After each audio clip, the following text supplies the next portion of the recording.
Genesis chapter 50. Joseph fell on his father's face, wept over him, and kissed him.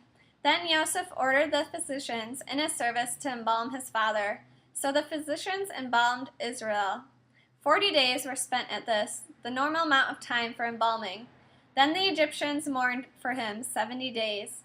When the period of mourning was over, Joseph addressed to the household of his Pharaoh, "I would like to ask a favor. Tell Pharaoh, my father had me swear an oath. He said, I am going to die. You are to bury me in my grave, which I dug for myself in the land of Canaan.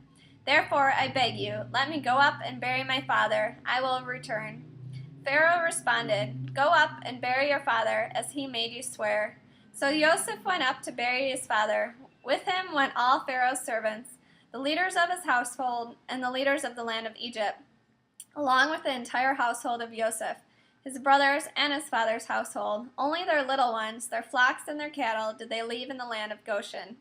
Moreover, there went up with him both chariots and horsemen. It was a very large caravan.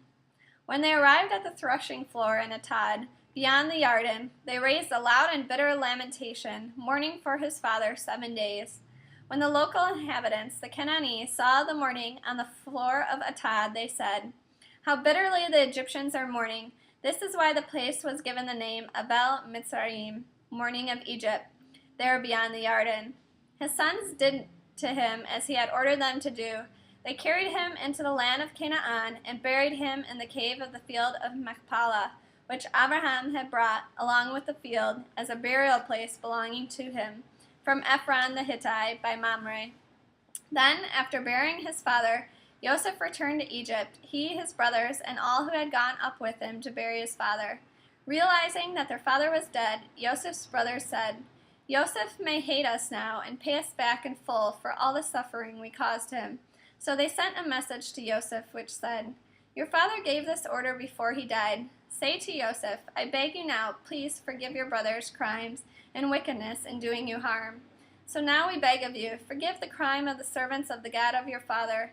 Joseph wept when they spoke to him, and his brothers too came, prostrated themselves before him, and said, "Here we are, your slaves." But Joseph said to them, "Don't be afraid.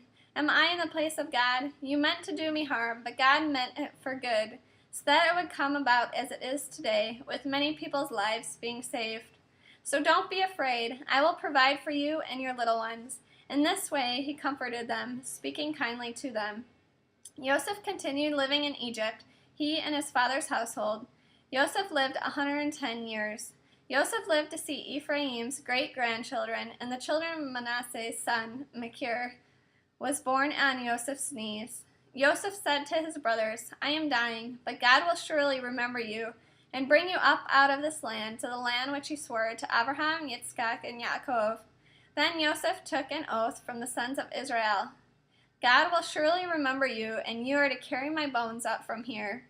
So Joseph died at the age of 110, and they embalmed him and put him in a coffin in Egypt.